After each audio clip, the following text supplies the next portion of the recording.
Yeah. Oh, can you fill me in? Let's talk about it. A lot of people in the queue for your merch mentioned Greenbelt. Yeah, yeah, yeah, yeah. What like when Rachel said to me, mention Greenbelt and he'll know what you mean. I was like, it must be like some like cult, like small festival where only sort of people who is. know. But then when there was like, oh no, there's like thousands of people that go. Yeah, so I think I've gone like every year since I was born, and so it's. I think they call it a Christian arts festival, but the three branches are like faith, arts, and justice. So it's a lot more kind of outward facing and progressive. Right. But for whatever reason, I've just performed there since I was a teenager, and so now, like the last few years, I'd come from Edinburgh where we'd be like caning it all month to play to 50 people in a basement, and it would feel amazing, but it's a proper graft and it's hard work. Because don't you have to do a few shows a day? So we would have like 1 hour show every day. I mean, in 2019, I then did a solo show for an hour as well. But then in between, you're doing like as many feature slots as you can to kind of help promote it. And so it's so good, and I love it, but it's a lot. And so to then come to Greenbelt, where the last time it was properly on, me and Chris played on the main stage, and that was like 2,000 or 3,000 people like singing along to your words, and that is just such a different sensation. And so that's always felt like the sort of homecoming gig in a way. And so they're doing a smaller version this year, but I think this is the first year again that I've not come straight from Edinburgh, so I'll actually be running on more than I think just adrenaline. Yeah. And so, I think I wonder what that would feel like. I once had a mum send me a video of her son reciting one of my poems, and I was just like, wow, this is amazing. They had my video on YouTube, and then he was doing it along to the video. Amazing. That's one person. Yeah. Like 1,000 to 2,000 people would Yeah. be. I mean, that's rock star. Yeah. I don't care whether you're a mathematician, poet. That is rock and roll, isn't it? Definitely. Yeah. So I love that. And it's. I mean, it's not a cult, but it feels like identity. Like if you're a green belter, you've been and you kind of know what it's about. And so, I would say most gigs I do, someone has been to Greenbelt or knows it, and it's always a nice sort of little boost. But tonight was about 10 people. So many. I like I say, I was sat at the back, and only because it was mentioned to me, it just stood out every time someone mentioned Greenbelt, and I'd never heard of it before it was mentioned to me. Yeah. So most gigs I do, there'll be someone from Greenbelt, and there'll be a maths teacher, and that's my checklist. Okay, so there's three things I want to talk to you about mainly, three sort of headers, and one of them, let's start with Don't Flop, because that's my big thing. So you've been doing poetry since you was young, and then at some point you've seen Don't Flop, or you've seen rap battles, and you just think, I could give this a go. Yeah, so my way into it was quite soon after Mark Grist and Blizzard had like gone viral. Yeah. And then that year, Don't Flop were invited to Latitude Festival to do a Poets versus MCs event. And so I'd been booked for the festival to do a poetry set, and they'd basically gone through the lineup of poets and said, is there anyone who would be up for doing a rap battle as a one-off? And like, for me, like growing up as a teenager in school in London when 8 Mile came out, we always like fancied ourselves doing rap battles in the playground, but never really took it further than that. So it was this thing of like, I'll give it a go, see what happens. And then went to the festival, was meant to be up against Double L, and he just didn't turn up. And I didn't even know this at the time. So I was there like day before, bricking it, practicing in a field, and then arrived and he just wasn't there. And so I thought, already my reputation precedes me. He's run scare. What could it possibly be? But actually, I think that was a blessing in disguise because the event was really weird. And like some of the battles are there. Mark Griss battled Mickey Worthless, but also Enigma battled a poet called Simon Mole, who's great, but it was in the poetry tent at quite a sort of middle class festival anyway. Right. And as soon as Enigma started talking about killing his nan or whatever he Yeah. does, people started booing, and they were like, "Oh, you know." So there was a whole caveat of, we're going to show these rappers that poetry is the superior art form, and it was meant to be a celebration and that kind of thing, and it just had a really weird sort of tone to it. So I was quite glad that I didn't end up having that as my introduction. So then it was, Okay. yeah, a couple months later, Don't Flop came up to the Fringe Festival, and I'd been there for the whole month doing, I think it was my like second show there, and so was just kind of getting into it, had been there for 2 weeks, and at the end of that 2 weeks had this rap battle event. And whereas I think at the time Don't Flop had a huge online following, at the Fringe there's so much going on all of the time, and there's loads of massive names, so you can't guarantee an audience necessarily, and they were just there for a couple of days. But I had been telling everyone all month that I was going to be doing this rap battle, can you come and support me? And so whilst it was my first battle, Double L had done a few, I had the like home advantage in a way, Yeah. because most of the crowd were my mates, but none of them had been to a rap battle event.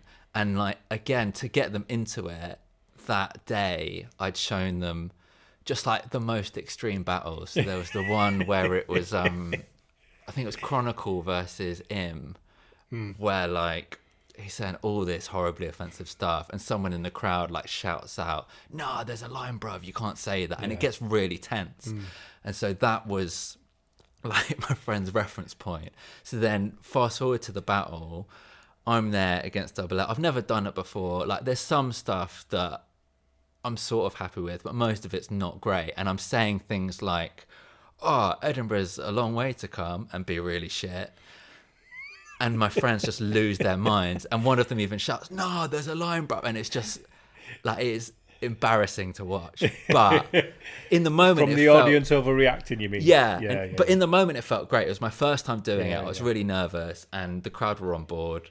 Yeah. In hindsight, it's because they knew me and they'd all got drunk and they'd never seen a rap battle before. But it felt good. And then it got uploaded to the Don't Flop channel. And at that time, I was at uni. I just moved into a new like house, and the internet was quite patchy. And so the video loaded up and the comments loaded before the video itself. And all of the comments were just like, "Who is this dickhead? And why has he brought all of his middle class friends to a rap battle?" And like loads of stuff just about how like ugly I was, about my teeth, all of this stuff. And I just not been exposed to that. At that point, I was like, have they uploaded a different video? I feel like this went well. What's going on? But it was just a classic case of me, to their eyes at least, coming in from outside the culture, thinking I'm better than everyone, when actually, like, on the day, the best thing about it was that like Kruger liked it and Mickey Worthless sort of liked it, and I felt like, oh, I've got a bit of affirmation from the rappers, and they know what's going on. I'm kind of in there. I've done it once. I never need to do it again.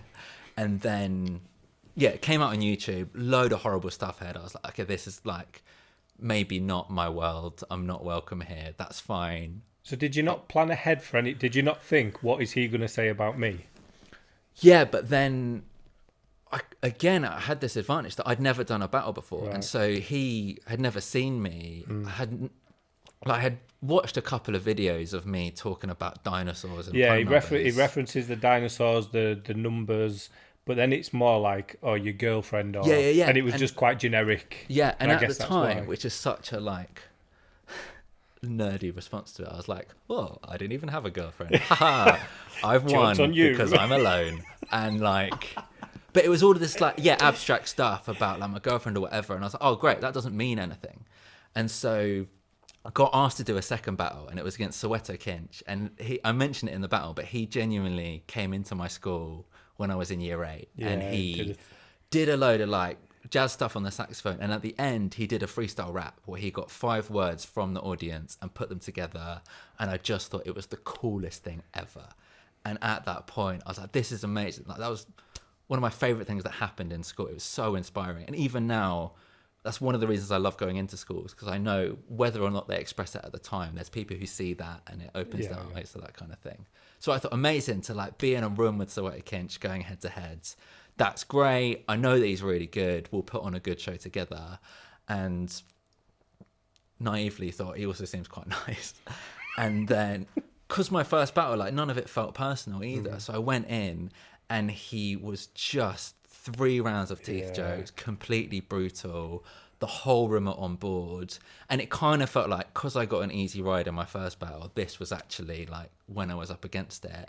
And I remember at the end of, I think it's either the first or the second round, he's just completely gone in and everyone's gone nuts. And it feels like a setup. It feels like I've been brought in to like get what I deserve because I thought I could just rock up and do a rap battle with no experience. And then I do my first ever like freestyle flip, which feels really lame. But I say, you mentioned my teeth, and that's probably true, but you're ancient, so we're both long in the tooth. Yeah. And even the way I say it isn't particularly like cool or aggressive. It's like do-do-do-do. Yeah. But there's just a moment, and the whole room, I think, are just relieved that I'm okay. And everyone's like, oh, okay, he's sticking up for himself. And it's this weird thing where when I was in school, I did get picked on for looking different, for being different, as happens to so many people. But then from that point onwards, I made good life decisions and surrounded myself with people that sort of supported me. So I'd not come to terms with like anything that brutal for a good while until the comments on my first battle, at least. And then Sawati Kinch just saying all of this stuff and everyone's going nuts. And even in the moment, I'm like, this is really good, to be fair.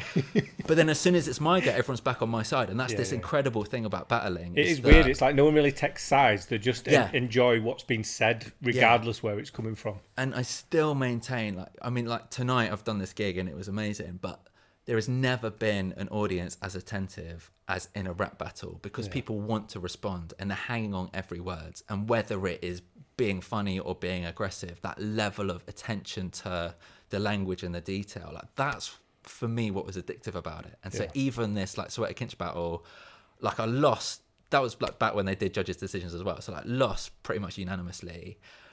But then it was this weird thing when that came on YouTube, it was then like I'd gone through like the initiation and I'd come out the other side and people were like, oh, okay, he's not brought his friends along to this one, but also like he's here and he's experienced it and that's what it is. And then from then kept coming back. But it's such a baptism of fire, because like writing poems, you get to practice it loads and loads, then you perform it in all these different places and you get used to it and you learn to pause for a reaction and everywhere's different, but you can ride that and you can hone it. And with the rap battles, you're just practicing by yourself and you're saying it, and so much changes on the day as to whether people are going to react or not, and whether they know you and whether they know the stuff you're referencing, and you just can't be ready for that. And so it was a good like 5 or 6 battles before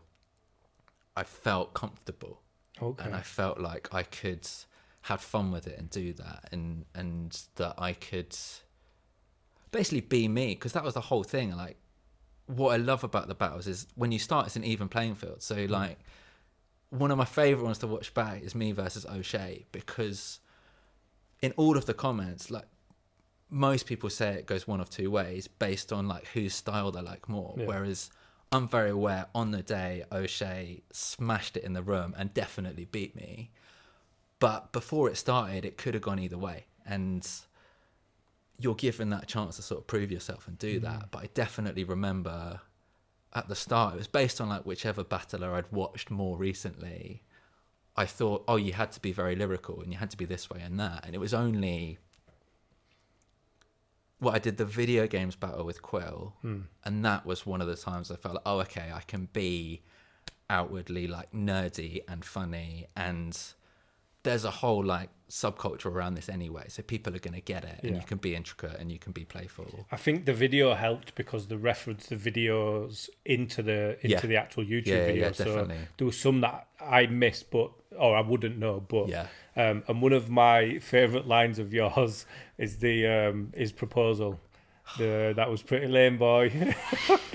that when I heard that, I was just like, he's just brilliant. Like to make that niche reference and include it into gaming as well. And there was such a reaction in the room of like, you got it. Yeah, And and it was incredible. And so, but yeah, at that point I was like, oh yeah, obviously it's better if I can just lean into my personality, and the same way that I would with my poems. I can be funny, I can be serious, I can be technical and clever, but it's about how you hold the space and how you can deliver that. And a lot of people watching it, they've not done the intense research that your opponent has, so they're just watching it, and that's why like the teeth jokes works. People can see it there and then. But I think when it goes into like, oh well, 3 months ago you left a comment on your friend's Facebook and nobody liked it, like no one cares about that. And so I remember there was a while when it felt like people were getting so intricate and going into like private investigator Yeah, I hated modes. that because it seemed like if you didn't get the reference, you weren't cool and you didn't fit in. Yeah. And I spoke to her about it, and I was just like, it just feels like you need to be a proper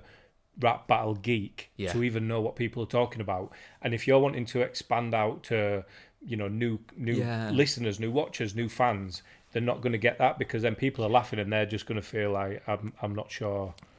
I'm not sure what that is. And that's why ones like the Mark Gris Blizzard one, because it was just so obvious. That's the first thing I ever saw. Yeah, and it was the word in teacher versus student rap battle. And it reached outside, and it was immediately you get it, and it was like an older guy and a younger guy, and it was a load of mum jokes. But you know, again, that's why people love Lunacy, because it wasn't referencing all of this like very niche specific stuff. And even like American Battlers, someone like Conceited, people get it instantly, and you don't have to have watched hours and hours of material to make any sense of it. And I just remember every battle I did, remember thinking, can someone watch this who's never seen it before and get something from it? And that's why I enjoyed doing lots of like funnier battles, because it felt like that's such an easy way in for people. Yeah. So with the double L, how did you?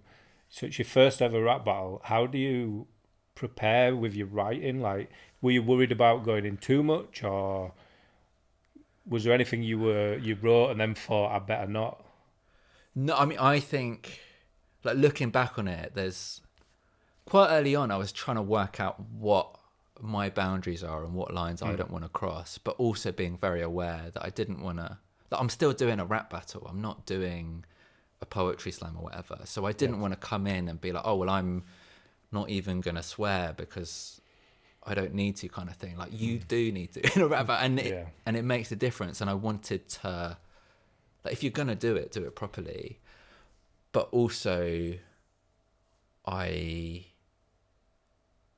for me, the instinct is always like wordplay and that kind of stuff, and it feels like that can be fun and also incisive in a way, and it's relevant to the person you're up against. That was the other thing. And so, because it was called Double L, there was a load of stuff immediately about The that Spanish. that like, felt quite niche and playful, but also hadn't been said to him before. And you know, and I'd watched all of his battles, and in a couple of them I'm referencing stuff, but again, only he gets it, and he's responding and no one else is, because they've never seen a battle before. And so I can see why people do it, and it's very tempting to reference the culture. And you know, I'm referencing Mickey Worthless and Pete Cashmore at the time and that kind of stuff, because even watching it, I knew that they were people that people knew.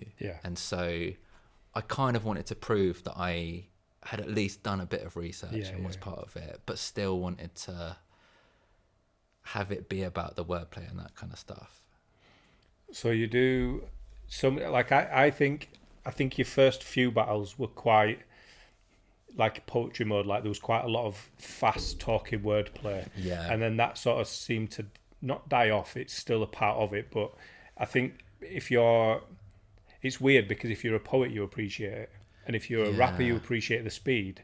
But then for some don't flop, like some of the comments were like, "Oh, I couldn't understand that bit." Yeah, And it's like, definitely. well, what do you want? Do you want them to rap fast? Because like when I don't know, like Zen and Dialect jump into the grime and Yeah. everyone goes absolutely mad.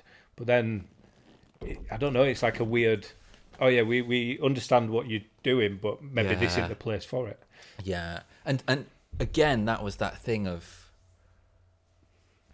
like, first and foremost, as with anyway, you want to be accepted by the other performers. So I wanted to impress the rappers like more than anything, and so I was sort of proving to myself, oh yeah, I can do the fast lyrical stuff, but the audience can't really understand it. And also at that point, I wasn't good at it. You know, I could practice it, but I couldn't go into a flawless double time flow or anything like that. So it just, to me, looking back, feels a bit sort of try hard. But then the flip side of it is like the last battle I've done to date was the Charlie Clips one, and that for me, I was in my element, and the whole time I'm just being like stupid and clever at the same time, but I'm cracking jokes, and he's not really seen me before, so he's like visibly surprised that I'm being He says good. it a few times. Yeah, doesn't he? but a lot of the comments from Charlie Clips fans, sure, are sort of saying, well, this isn't even rapping. This guy's just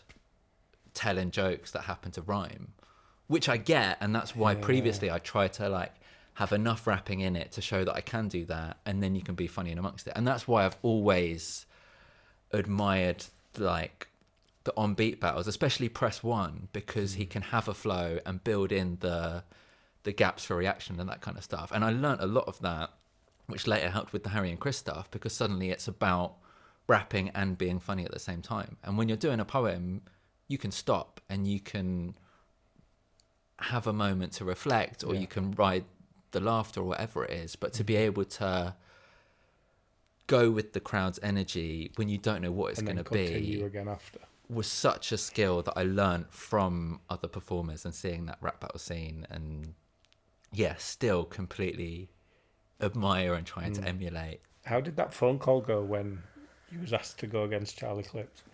I remember it was I just like messaged me on Facebook, and I thought he was joking, and so there was this real like back and forth of like, well, yeah, obviously I'd love that if it was real, but it's not, and that kind of thing. And then just imagining the conversation on the other side of like him messaging, and I think like the last time he'd come, he'd like battled Shotty Horror, and so it felt a little bit like, well, maybe there's no one else for him to battle or whatever.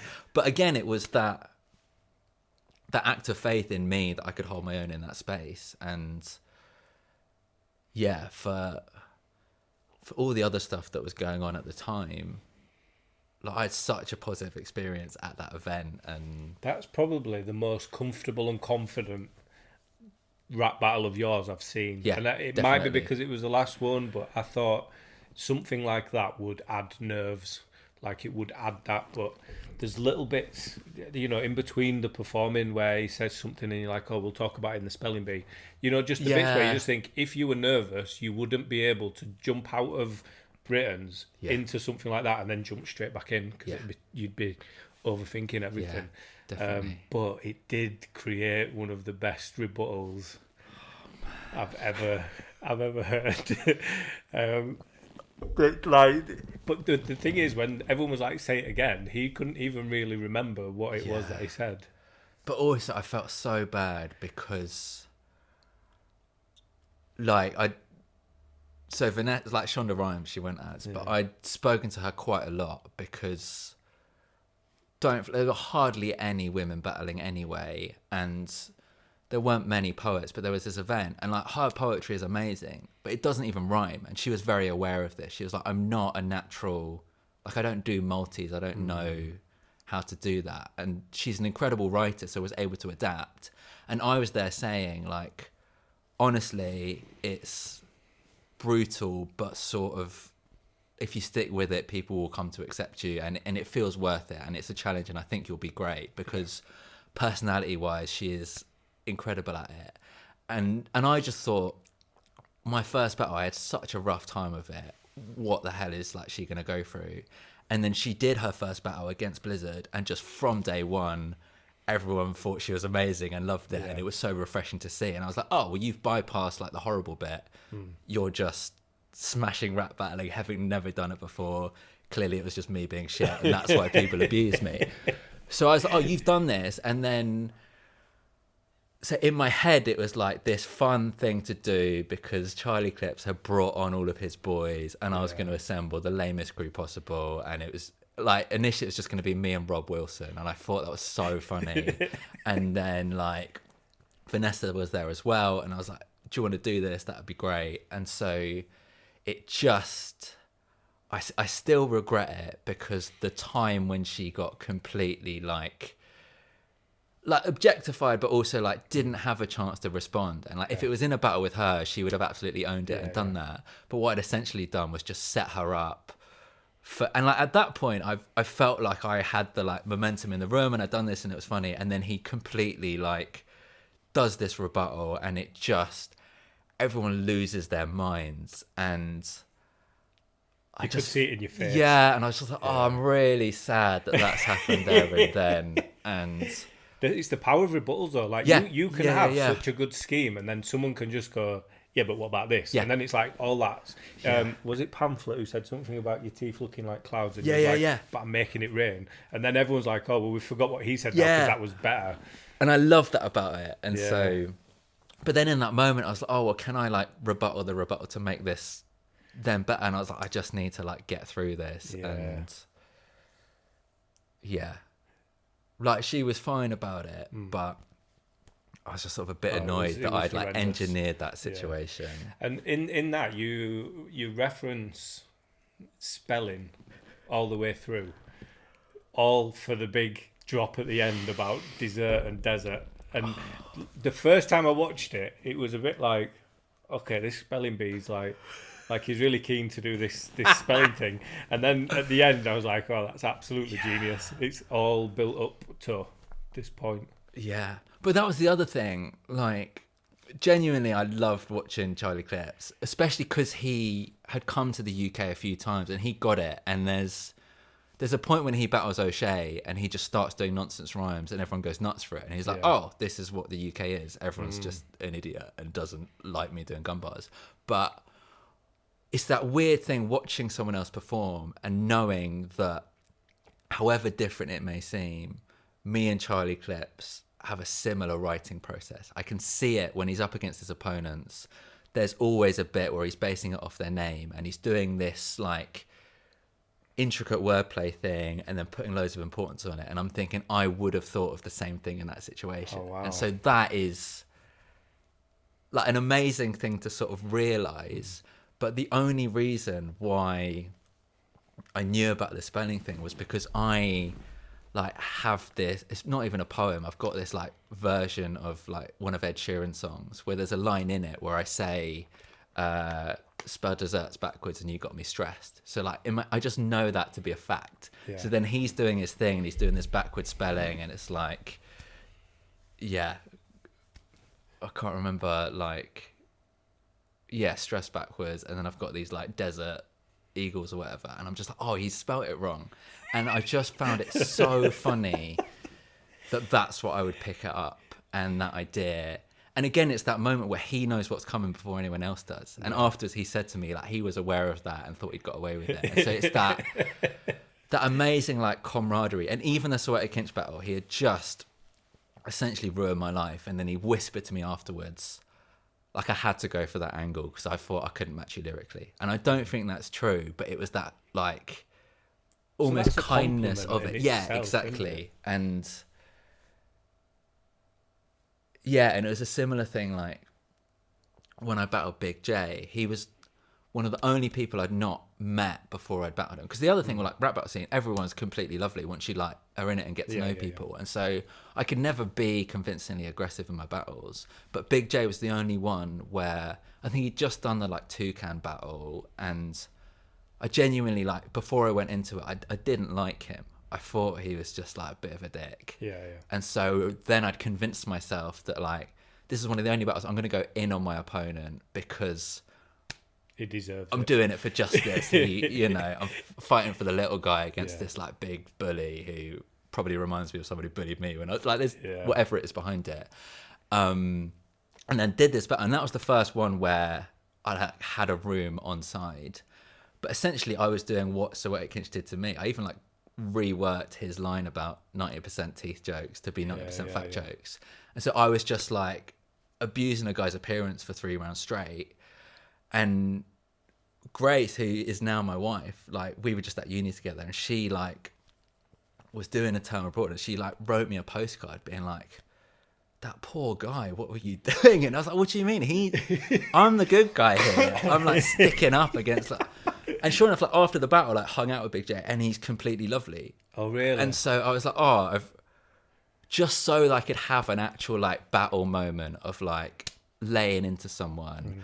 I built you up to be this fictitious villain that I was like putting to rights, and it just wasn't true at all. I was just like, and it's fine because it's battling and everyone does that, and he didn't take it personally at all. But it made me realize that I just didn't have the heart to convince myself that I hated my opponents. And so ever since then, it's always been playful. And even if there's bits about people that annoy me, like you do it in a jokey way. And I mean, having said that, I love watching the aggressive battles. I think it's amazing and it's such good drama, and I'm here for it. And so I just know that I can't do that convincingly. So it's better to play to my strengths.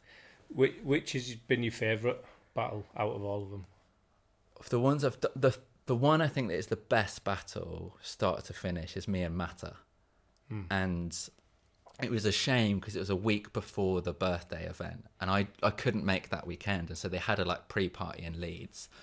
But that was the first one where I thought, this is 3 rounds back and forth, and all of it is good, and I want to show my friends this because I think he's amazing, and he's being really funny and clever and great and sort of laying into me. And like up until that point, every battle I'd done had been, you got big teeth and you're ugly, and you do poetry and that's gay. And like, why wouldn't you say that? It gets a reaction every time. And he was coming up with stuff like, all the great poets of our times have been addicts and and all of this stuff, and I don't think you're either. Dedication, and he said, you lack the commitment for addiction. And I was like, that is one of the, like, I believe you. Like, that is such a specific thing to go for. And at the same time, he was like, I'll harass a poet like Benjamin Zephaniah. And it's like all these like quite... But again, it was that thing where like I was enjoying his stuff more than anyone else in the room. I tried to get so battle rap merch. I was trying to get them because Dave designed T-shirts for all the guys at the Premier Battles event, and when he was talking about Matter, he did. I was like, please do the default character on the Wii. Yes, you have to. Like he welcomed that. Like he loved that. Everyone in the room loved that. Like how cool would it be to do a Matter face on a Wii character? And he was like, no, because it's like an insult to him. But then I'm sure it was an owl's. So it came from that anyway. But that was the first battle where the setup got a huge reaction, and I was like, oh, okay, everyone's not just hanging on the like lyrical technicality here. You can just say funny stuff, and it's about how you say it. And it was such a great. Shuffle T says, I can't remember what the interview was, but they were talking about truth and things that people make up, and he was like, if someone says it twice, it then becomes real.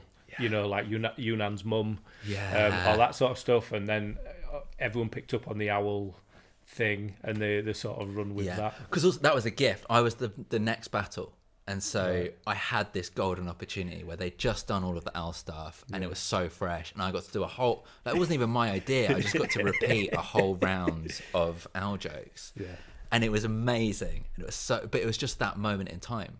Like again, to go back to Vanessa, her first battle was against Blizzard, and since his last battle where he was this scrawny teenager, he'd visibly put on weight, and she was coming in again as a sensitive poet thinking, I don't think I should go in on that. And me, the Big J giant slayer who thinks fat jokes are still really funny, was like, you have to at least mention it, because that's the first thing everyone's thinking when they see this. And it's not just, you're not just calling him fat though, like the likeable, you know, the homophones, the way that you play words, the Oh, what my favourite bit from that one was you're not big like lift weights. You're big like there's 2 flights of stairs, but bruv, look, there's a lift. Wait. Yeah, and like when I It's thought just of genius. that, I was like, oh, I've discovered this quirk of the English language. This exists, and as with everything, like the battle is just an excuse to show off and to do that. And so Yeah. yes, it's fat jokes, but it's just an incredible pun, and I can't not do it. I have to say this Yeah. now. And that one of the things about Big J in terms of making stuff up, he just went through a series of battles where he'd pick a theme and then do a load of random things he about was it. saying that So with me, it was like Being a paedophile. yeah, From whole first round was you're in a paedophile, and then censored email. yeah, him. and it was so weird, but it just caught on, and then he referenced it in Battles to Come. But his whole third round was about my mum being in a wheelchair, and again, Oh, it was yeah, just yeah, like yeah. So is that true? that's not true. Oh, okay. And so it doesn't mean anything to me, Yeah. and so it's fine. And so I'm there like laughing along, but the whole room are thinking, "Is this true? What's going on?" And if it is true, that feels quite. How has he worked this out? That's quite brutal. And I'm there thinking like, "Go for it. It's fine." But then that if kind it of was thing. true, but you didn't want people to know, you would say, "Oh wait, this isn't true." So Yeah. what do you do? Do you just smile and Yeah, accept and you sort of, yeah. Because I think, sorry, as I'm just chatting for ages about Oh, rap it's battles, alright. but I think with Mark Grist, Battle Blizzard was, it felt like it put a target on his head because he had like come in wearing a suit and a tie and like had this huge viral moment. He'd done a few battles since and had done really well. And then he battled Zayn Azray, and there's a moment in that battle when Zayn pulls out his laptop and you can see Mark look worried. And because of that, the whole room are like, oh shit, this is bad. He's about to like get Jefferson priced or whatever it is. Yeah, and there's that tension and you see it. And then all it is he's sharing a photo on Facebook of like Mark at a fancy dress party in a milkmaid outfit or something, which like isn't life altering. Like maybe at that point in time for the people in the room, the idea of cross dressing was too much for them. But like definitely for Mark, that's not what he was dreading when the laptop opens. I think he was thinking like, I'm still an English teacher at this point. What is he going to say? yeah. It feels like he's, well, because he spent the first 2 rounds doing horrible paedophile jokes anyway, it feels like he's going to do something awful. But I genuinely think it's because of Mark's reaction that moment became so huge. And so whenever I was like in a battle, most of the time I'm just like grinning like an idiot thinking, so happy to be here, whatever. And so, because when people are insulting you, people then look to you to see if you do it. And so there's my favorite like in-depth exposure moment was when I battled Ogmios.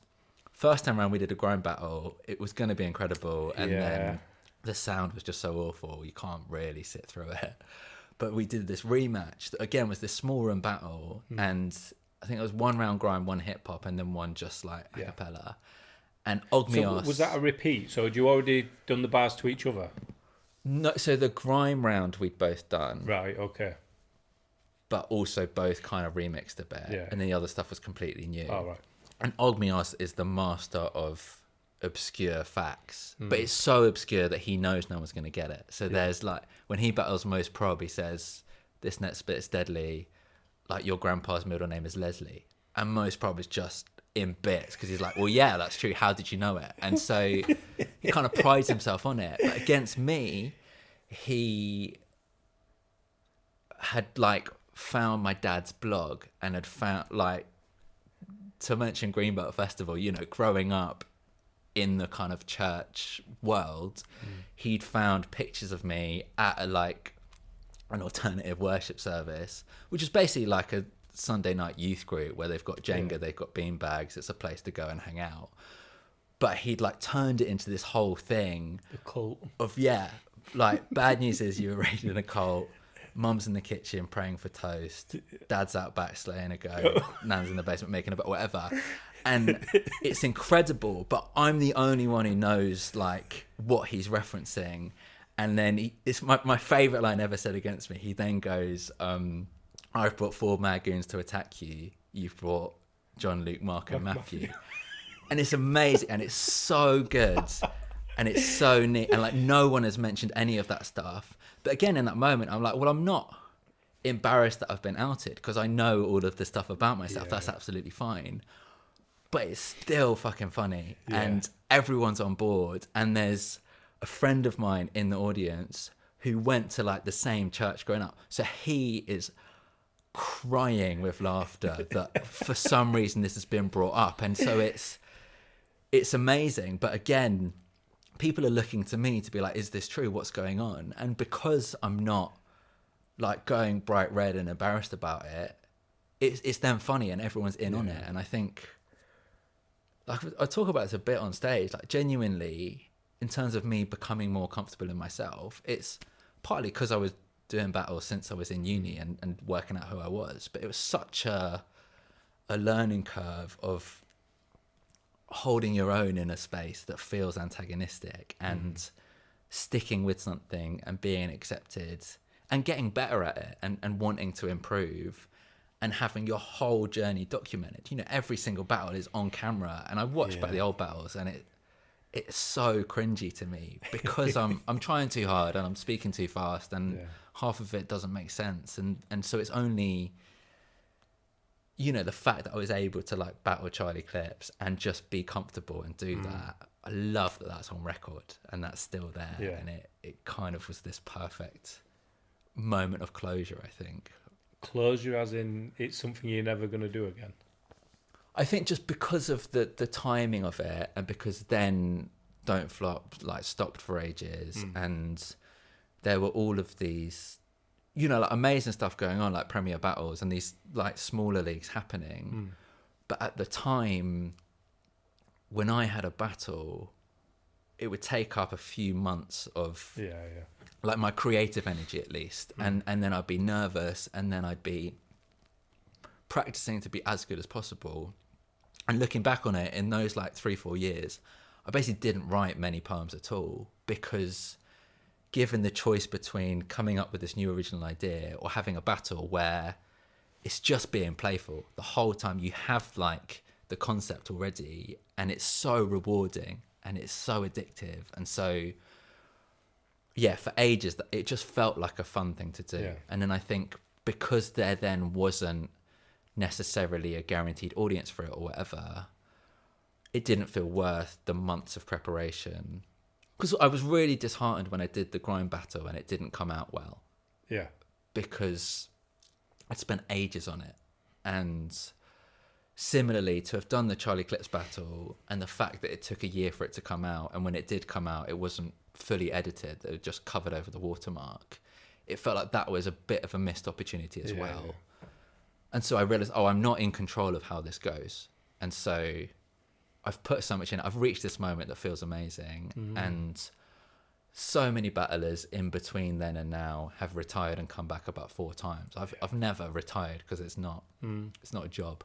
But I was very happy to take a break from it and to trust that if and when I do another battle, it'll be when it feels fun and when there's an audience. And I mean, for where'd it. you go from Charlie Clips? I mean, Yeah, I mean that was the other thing. There's only really Shotty.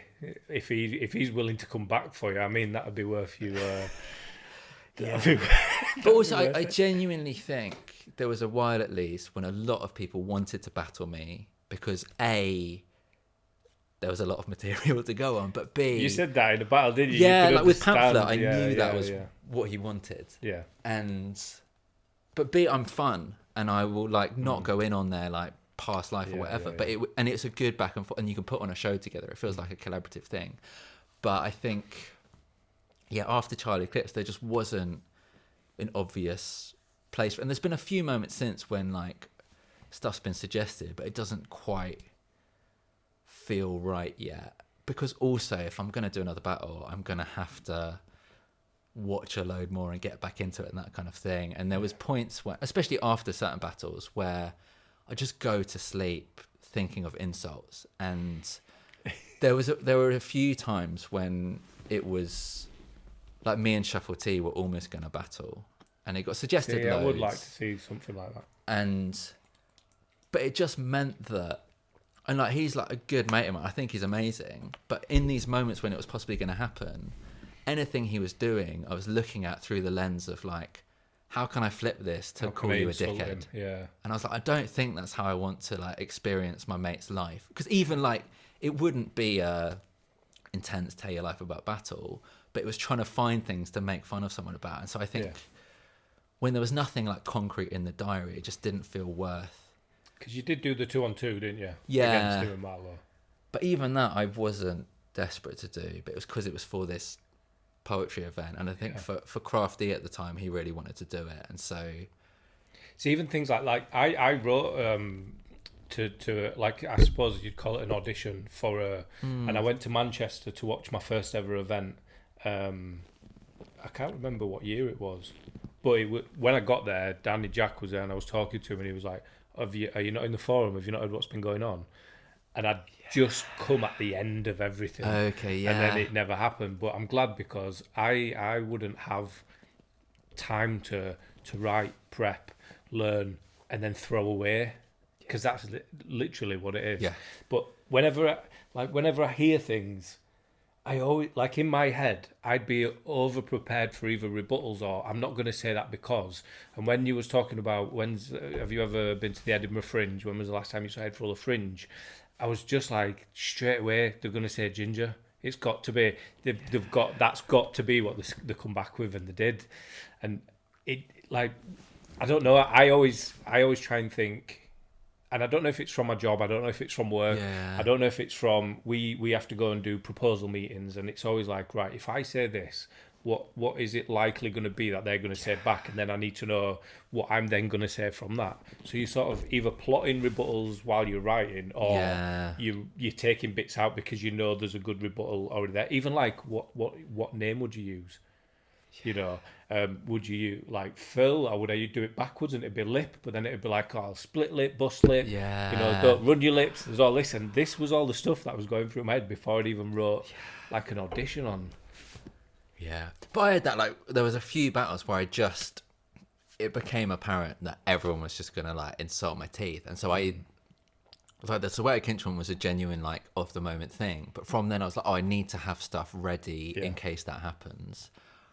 But I think people can still tell. And so it's the ones like the clouds hugging or whatever, where it's so specific and then you can mention it in and off the thing. And so I think absolutely be prepared for all of this stuff. But the big difference was knowing my material well enough that during my opponent's round, I wasn't worried about remembering what I was going to say next. I could genuinely, like, try and think of stuff to then come up and say, and then bring it into your rehearse bit that feels a lot safer, I guess. Yeah. Right. We better talk about something else, haven't we? Harry and Chris. Like, I came to see it when you was at Leeds Uni a couple of years ago, and I wasn't sure what to expect. And I just remember, like, laughing the entire time, and it was. I'd seen some of the songs on YouTube, but just the chemistry in the bits in between. So Yeah. the songs might be the same every time you do that gig, but the bits, I think, was it there, or did I see it on YouTube? The Snake Milker, when someone was on about jobs. Yeah. You know, when you do the I 9 can't to even 5. remember that, yeah. And I remember laughing at that Yeah. anyway, but Yeah, just yeah, the yeah. way you and Chris sort of interact with each other, and I don't know if it's like Shuffle Tia Marlowe where you rehearse the bits in between, but when you put him on the spot, Yeah. it's genius. And it was so good. And when we first started, big influence was like Flight of the Conchords. They were an example of friends doing musical comedy, whatever. Yeah. And there was a clip of them where they did a like freestyle halfway through, and they just couldn't freestyle, and that was the joke, and it was really funny. And so when we started, I was so keen for it to have, and again, because I'd like done these battles at this point, I was like, it just adds that edge to it and keeps you on your toes and that kind of thing. But it was always in the middle of a song, so it wasn't like going to see an improv troupe and not knowing when it's going to end or how it's going to go, and it's sort of just slightly tense the whole time. I mean, not all the time. A lot of people are amazing at it, but for me, it was so important that however this goes, if it completely dive bombs, that'll probably be funny. And then at least we go back into a chorus and we can get back the momentum. And it's not a whole improv song that we don't know where we're going to go with it. And then there was this weird in-between point where to begin with, it was so bad it was funny. And then it got a bit better, but it wasn't yet good. So it was just like quite an average freestyle rap in the middle of a song. And then by the end, I was comfortable with it and I could do the like clever stuff, but then realised it's so much funnier to just put Chris on the spot. Yeah. And to have that back and forth. And the first year we were up at the Fringe, I think I'd done 3 solo shows at this point and was very comfortable in the spoken word section. And so Chris came up to still build it as spoken word. The description was like poetry meets jazz. And so audience expectations were low. Like we hadn't even thought about how that might sound. Do you know what the things you do are brilliant, but you don't market it very well. So mathematician / poet, and then poetry / jazz. And like for me, the dream scenario is a room full of people with as low expectations as possible. But you need to at least get them in the first place. And that's one of the great things about the Fringe is there's people just around. But that show especially, all of the comments after was about the chemistry and the in-between songs and how fun and funny it was. And so off the back of that, we signed up with a comedy agency. And the next year we were in the comedy section and felt like, oh, okay, now we've given it this label. It feels like we have to be funny enough to earn our spot in this world. And then we've got permission to be meaningful and do these other kind of more soulful things too. But even like the show I did tonight at the Fringe, I put that in the comedy section because I thought people will come if it's comedy and then they'll put up with the math and the poetry side. And like once they're in a room and listening, you've got a chance. Yeah. And that's my favourite thing. And that's one of the things I missed the most during lockdown was performing to strangers, because I was doing online gigs, but the people who are coming are people who already follow me. And so they know the stuff and it's comforting and it's really lovely to be able to connect with those people. But no one's going to stumble across a gig I'm doing on my Instagram unless they already follow me or know about that. And so the sense of winning over an audience and getting people, and the most common feedback I get still is, I don't really like poetry, or I don't really like maths, but I liked this and this is my first time doing it. And you think, well, if you're willing to like give it a chance, it's fair game. And so yeah, I loved with Chris then going into these comedy spaces and feeling like we could hold our own whilst also just having fun and doing these songs and having the poignant moments in it too. What do you think would happen if you did a rap battle with Chris and his guitar? I tried to make it happen. Oh, really? My dream scenario was That going would to be be good. us rap battling Rizzle Kicks, because Jordan had like done a battle before. Yeah, he's been to a It's few big. events, hasn't he? And he now lives in Margate. Like Okay. I know him, and I'm sort of glad that never came to be. But I thought it'd be interesting because by that point, again, I was just trying to push the form. But then at the same time, quite early on, I had done... This is the other thing I loved about Don't Flop, is how many people have since followed me and come to my gigs and just like left that space to kind of follow it and do that kind of thing. And I have a poem called 22, and the first time I uploaded it was on the Don't Flop channel, and it was a 4-minute spoken word piece about me finishing uni and trying to work out my place in the world. But it was very rap battle influenced in the style of wordplay and the multis and the flow of it. And so of all the battles I did, that was the one that got the most positive response. Like Bender messaged me on Facebook. We'd never spoken before, but he'd watched it and he appreciated the lyricism of it. And so there was that real moment of the craft being appreciated. And so I thought, I'm now doing this music thing. It's closer to rap than the poetry was. Don't Flop's a great platform to kind of share it. And yeah, so me and Chris, it was at the Filler's Elbow, like behind the scenes, like Bagnall filmed us in an alley singing this song. And it was upbeat and it felt playful and it had wordplay in it. But like, it's the only thing I've done on Don't Flop that's got like more dislikes than likes. People were just like, this isn't rap. And you know, most people watching it are like hip hop heads or whatever, Yeah. and they've got much clearer views of what is and isn't good music than they do about battling. And it felt like within the battle world, I'd worked out what I could do that was still accepted, and I could push the boundaries and be playful because I'd done it. Whereas this was like out of nowhere, like random guy with a guitar and his mate rapping, and it didn't really fit.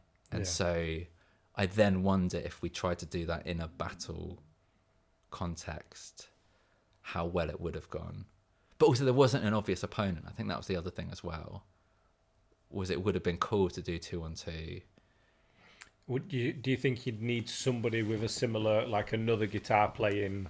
I think so, some level of like music versus, and you know, the April Fool's events were always really good because they had the beatbox battles and they had the concept battles and that kind of thing, so it felt like there would have been a space for it, but yeah, it never quite came to be. Chris would have loved it, and I also think I would have loved seeing like what people would say to him, Yeah. because to my mind he's 'Cause just it must be like very- you're living two separate lives. yeah, like, it's two completely and he's different. very lovable and great, and I was sort of Yeah. like, what would anyone ever say about Chris? But obviously in that context, Yeah. I'm sure he would get destroyed.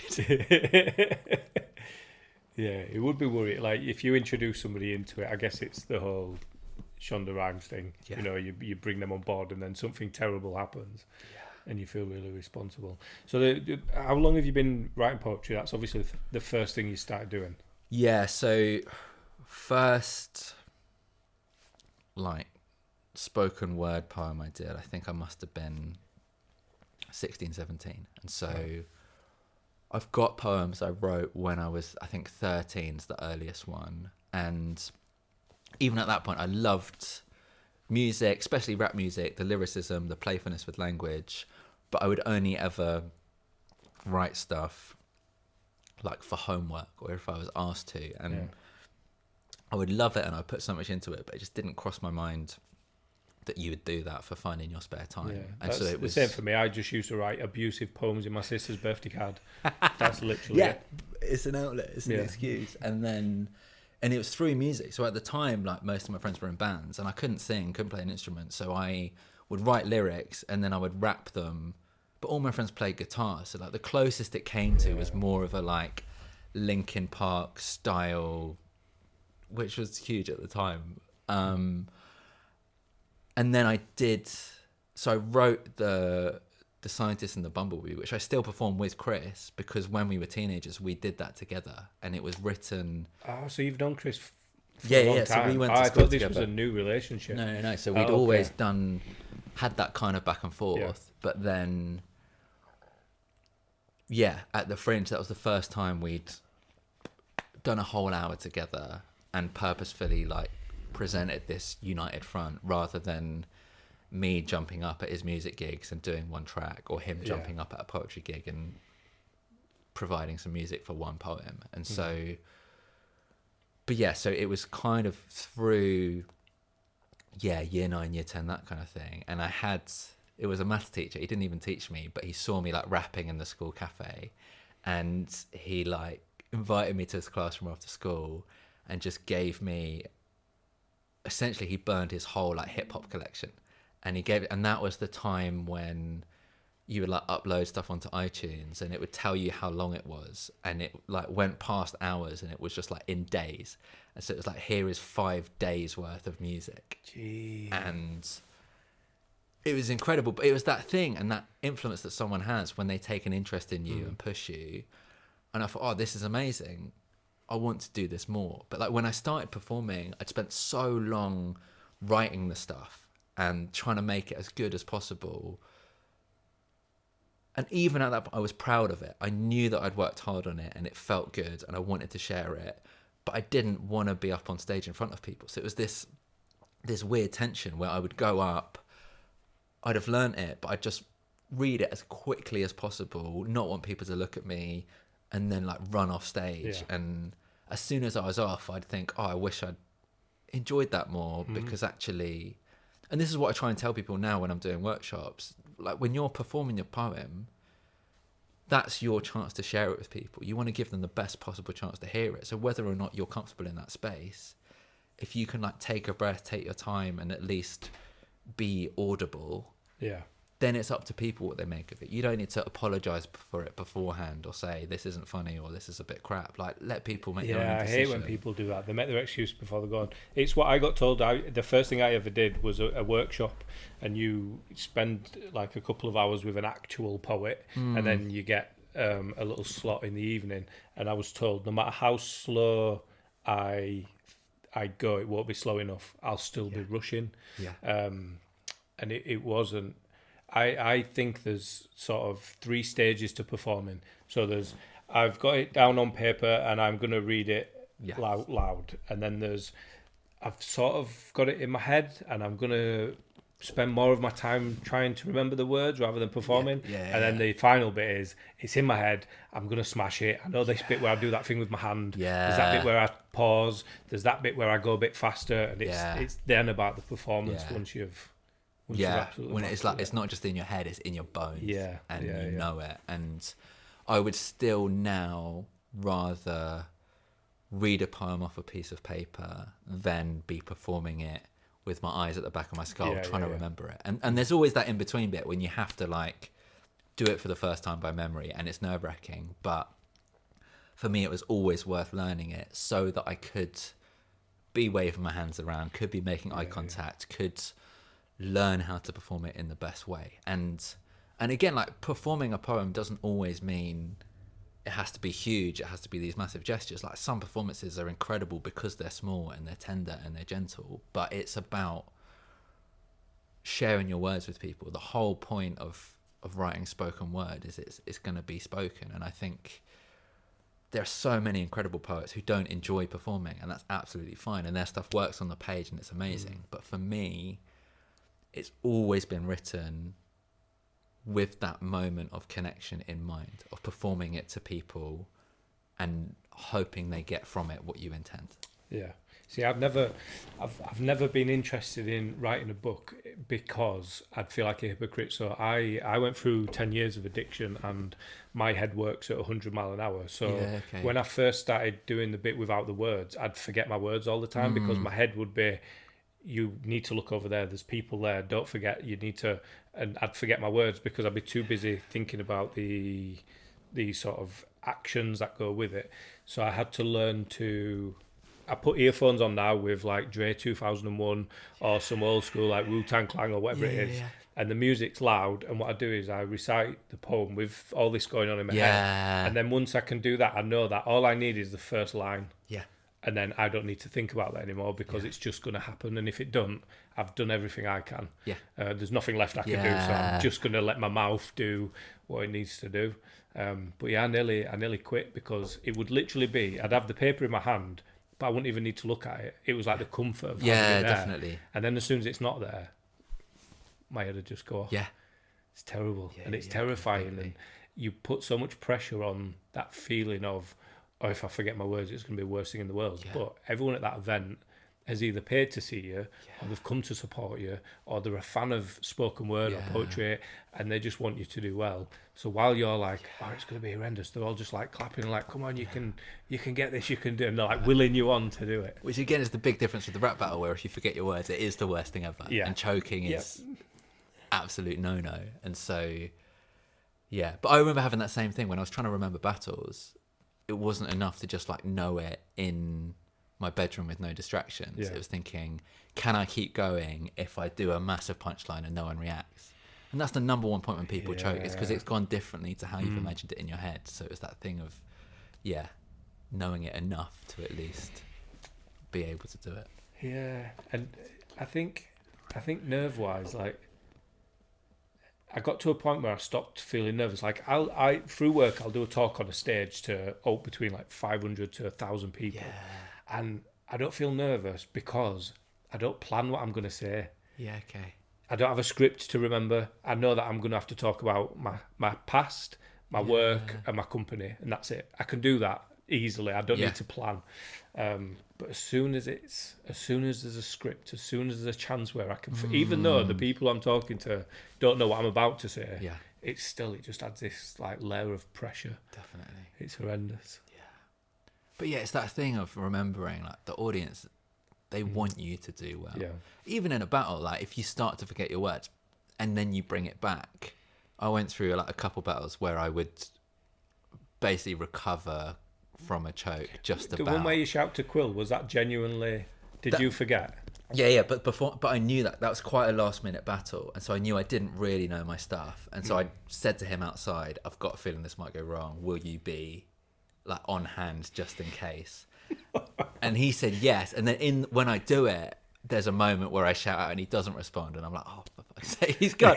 So I'm then like stalling for time more. But again, it's just a moment of tension, and with anything, like, it's the same in like stand up. You set up the tension, and then if you resolve it, everyone's relieved. And so that's why I think the rebuttals are interesting, and why when someone, like, whether it's a fake choke or not, when people start to forget their words, you can feel the tension immediately. It doesn't matter who it is or how it is. And so then again, to play with that as a performer just felt really exciting, and to be able to be comfortable in the uncomfortableness felt like it was something worth doing. Yeah. But yeah. So what have you got coming up? So I'm finally doing these rescheduled dates from Edinburgh almost 2 years ago now. And then from September through December, I'm doing some new tour dates with it. So yeah, finally getting back up to Edinburgh just for a one-off, but also down to Devon, up to Liverpool. Have you got a all poster around. with all your dates on? Yeah, I'll yeah. put it. Amazing. And yeah, that's all on my website. Right. And then also during lockdown, I've been working on a second book of these poems. Right. So that's the next big thing, is because also I like to work stuff out on stage while I'm doing it. So it's been backwards because I've not been able to do that. So I've written loads of stuff, and it's in that kind of honing process. So who knows how long it will take. But yeah, next thing feels like get back to gigging and touring. I've missed it so much. Like, tonight was incredible. Yeah. I said to you The beforehand, show was absolutely brilliant. Like, I've not seen you perform I've seen you perform with Chris. Yeah. And it was amazing. And like I said earlier, you don't market it very well. Like, you know, the poetry / mathematics, but I mean, everyone in the room laughed. I mean, there was a couple of serious pieces, but most of it, everyone laughed the entire time. Your stage presence, everything about it, you know, you can tell that you can put comedy on the end of what you do, because it's really funny where it's meant to be. Yeah. We're not like laughing at you. Yeah. And again, I've learned that because I guess, like entering the world of rap battling, you feel like I've got to learn what this is and how do I fit in. Yeah. Exactly the same thing doing comedy. I thought, I am an outsider here. I don't know how to do this. And it was only seeing so many stand-ups who, yes, are really funny, but also would have a whole chunk of quite serious stuff, because they've gained your trust as an audience member. They've made you laugh. You're on board. And then at the moment, I think a lot of comedians are the ones who are speaking truth to power, or who are saying interesting stuff and making you see the world differently. And that's exactly what I think poets do at their very best, is it's shifting your perspective on things. And I think comedy is an amazing way to do that. So I think naively I thought, to do stand-up, it's got to be punchline every 10 seconds, load of gags, nothing serious, very frivolous, distract you from the world. But seeing the number of stand-ups that I have who are political and poignant and funny and all of that made me think I would love to be able to do that and be funny enough to call it comedy, but also be able to be serious and talk about stuff and be vulnerable, because again, the audience want you to do well. They've come to enjoy it. And so it's very rare that they're against you. It's unless you're an 8-year-old boy, year 8 boy in a it in a is school. different going into schools. But again, that was that I think is all good, like, experience of performing as well. Being able to like plow on when no one's giving you anything. And it gives you a funny story. Yeah, It's an exactly. antidote In for every future gigs. situation, it's thinking, at least there's a story from this. Brilliant. I really appreciate you taking time out. I've followed Don't Flop for a few years. I've put my missus through, who's a big fan of yours. She presented a picture of her when she was young at one of your gigs at a festival. I've been getting her to watch them, and she didn't like certain ones where it's aggressive. Yes. But then we had the 2-on-2 on, and she was like, "Oh, this is actually quite funny." So then I was looking through for some of the funnier ones, and we'll put them on, and she actually really enjoyed some of them. So it's an excuse for me to just keep watching them in front of me, like, "Oh no, this is a funny one. Yeah. This is a funny one." But yeah, we spoke about you coming on and doing this for a while, and then obviously everything got cancelled. Yeah. So I genuinely really appreciate you taking the time Thank you. to Very come and happy to speak be to here. us. Brilliant. Thank you very much. Cheers.